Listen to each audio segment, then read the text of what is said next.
ครับหลังจากที่มีหลายท่านได้เรียนภาษาละนาแล้วนะครับก็มาถึงจุดหนึ่งก็มีความสงสัยนะครับเป็นบางจุดนะครับก็ได้ถามมานะครับผมก็จะต้องตอบไปนะครับอย่างเช่นตัวนี้นะครับข้อตอนนะครับข้อตอน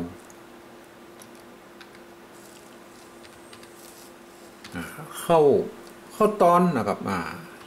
ถ้าเขียนเป็นนี่หรอครับ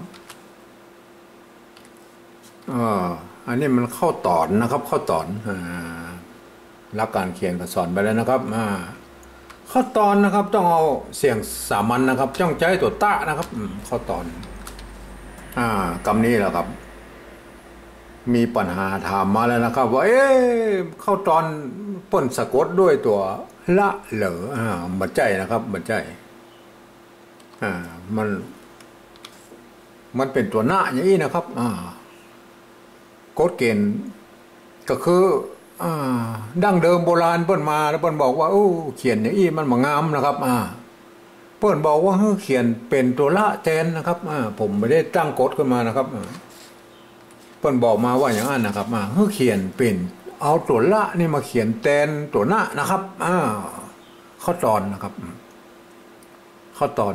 เพราะนั้นก็เฮาก็ใจตามแบบเบาโบราณเปิ้นนะครับเขาอย่ามาเขียนอย่างนี้คนเดียวมันก็บอกโมโหอย่างนี้อะไรนะครับเพราะว่ามันการเรื่องภาษาเนี่ยมันเป็นข้อตกลงระหว่างกลุ่มนะครับระหว่างหมู่นะครับชนชาติใดก็จ้างนะภาษาใดก็จ้างเพื่อจะตกลงกันว่าจะเขียนอย่างนี้นะครับเมื่ออ่านว่าเป็นอย่างนี้อันนี้นะครับเขาก็ต้องเอาไปตามแบบใดแบบหนึ่งนะครับถ้าจะเอาแบบนี้กับแบบตัวเองนะครับมันเขาก็โมโหว่าได้นะครับทีนี้เขาใจตัวคนเท่านะครับใจตัวคนเท่าเขาก็เขียนเอาตัวละนี่แทนอย่างนี้นะครับเห็นไหมครับตัวละแทนนะเห็นไหมเขียนเป็นตัวละแทนทีนี้ก็มีปัญหาอยู่แล้วว่าเวลาเขาเขียนปริวัตินะครับอันนี้ท่านเข้าใจแล้วนะว่าใจตัวละแทนนะครับเพราะว่าเขาเขียนตามแบบเบ้าโบราณนะครับยังมีหลายกรรมนะครับก้อยๆอธิบายไปนะครับทีนี้มาเขียนเป็นภาษาปริวัตินะครับมันจะมีปัญหาก็มีปัญหาแน่นอนนะครับมีปัญหาแน่นอนนะครับเพราะว่าการเขียนปริวัตินั้นก็การเขียนปริวัตินั้นสมมุติว่าเอาแบบสองก่อนครับแบบสองเข้านะครับเข้า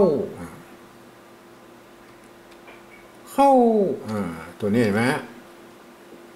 เข้าเสียงโทพิเศษนะครับเขียนตัวเองก็เข้าแล้วนะครับเข้าเห็นไหมครับเข้าแล้วครับเข้าตอนนะครับตอนเข้าตอนนะครับตอนเขียนแบบที่สองนี่เพิ่งก็เอา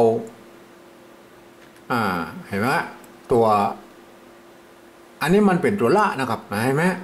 ถ้าแบบที่หนึ่งเพิ่งก็เขียนนี้ได้นะครับเพราะว่าเพิ่งเอาตามตัวอักษรนะครับก็เพิ่งก็เขียนนี้ได้นะครับแบบที่หนึ่งนะครับทีนี้มันเป็นแบบที่สองเพิ่งในหลักการของภาษาปริวัติแบบที่สองเนี่ยเพิ่งบูแล้วนะซับได้นะครับก็เขาก็กึดไปสองชั้นเลยนะครับว่าตัวล่านี่มาเขียนแทนตัวหน้านะครับพอเอามาเขียนแทนตัวหน้าไม่ได้นะครับเพราะนั้นเขาบูรณะนะครับบูรณะก็เอาตัวนอนหนูเนี่ยมาแทนตัวหน้านะครับเห็นไหมเข้าตอนก็เป็นเข้าทอนนะครับเข้าตอนนะครับทีนี้เด็กงงนะครับเข้าตอนนะครับทีนี้มาเขียนเป็นภาษาปริวัติแบบที่สามแล้วครับอันนี้แบบที่สองนะครับ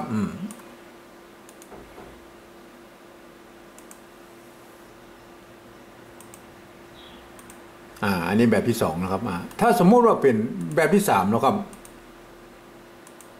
แบบที่สามนี่ก็เริ่มแล้วนะครับเริ่มเข้านะครับเสียงโทพิเศษนะครับเข้านะครับอันนี้ก็เขาก็ก้อยโอนไปนะครับเข้านะครับเข้ามันเสียงโทพิเศษถ้าเขาเขียนเต้าเย็นมันก็เข้าธรรมดานะครับเข้าธรรมดานะครับเอา อธิบายตามแบบผมไปเลยนะครับเอาในแบบผมนี่ผมจะเอาจุดประดับไว้นะครับเพื่ออ่านเป็นเข้านะครับเสียงโทพิเศษนะไม่ใช่เข้านะครับทีนี้มาถึงตอนนะครับได้ยินเสียงตอนนะครับเห็นไหมตอนต้องเอาตัวเตาเขียนนะครับตอนนะครับเห็นไหมตอนก็ไม่ใช่เอาตัวรอเรือนี่มาสะกดเป็นอีนะเป็นตอนนี่ไม่ใช่นะครับมันก็ต้องใช้นอนหนูนะครับนอนหนูนะครับเพราะว่าเราต้องนึกถึงว่านึกถึงว่าไอ้ตัวนี้นะครับมันเป็นตัวป้นเอามาเขียนตัวหน้านะครับนอนหนูนะครับเพราะนั้นเวลาการปริวัติภาษาเห็นไหมเราก็จะต้องใช้ตัวนอนหนูมาเขียนเข้าตอนนะครับเข้าตอนนะครับทีนี้เรามาดูการในการปริวัติภาษาละนาปี28นะครับเปิ้ลมีข้อตกลงอยู่ไว้ว่าเห็นไหมฮะอย่างกรณีอย่างเงี้ยเล่นนะครับเล่นนะครับเห็นไหมครับเล่นนะครับเปิ้ลเอานอหนูสะกดนะครับเห็นไหมฮะเล่นนะครับเปิ้ลตกลงอะไรว่าเอานอหนูสะกดนะครับเล่นนะครับเห็นไหมอันนี้มันนะครับมันนะครับตัวนี้มันนะครับเห็นไหมครับมันเปิ้ลสะกดด้วยตัวละนะครับเปิ้ลบอกบูรณะศัพท์ได้นะครับเขียนเป็นอย่างนี้นะครับมันนะครับเอานอหนูสะกดนะครับเพราะนั้นเอานอหนูสะกดนี่มันมีพิษแล้วนะครับเพราะว่าเป็นข้อตกลงเป็นแบบเบ้าที่เปิ้ลตกลงกันในปี28นะครับว่าเขียนปริวัติอย่างนี้นะครับก็โปรดเข้าใจไว้เลยนะครับเพราะนั้นเราก็จะใจตามแบบข้อตกลงภาษาปริวัติปี28นะครับ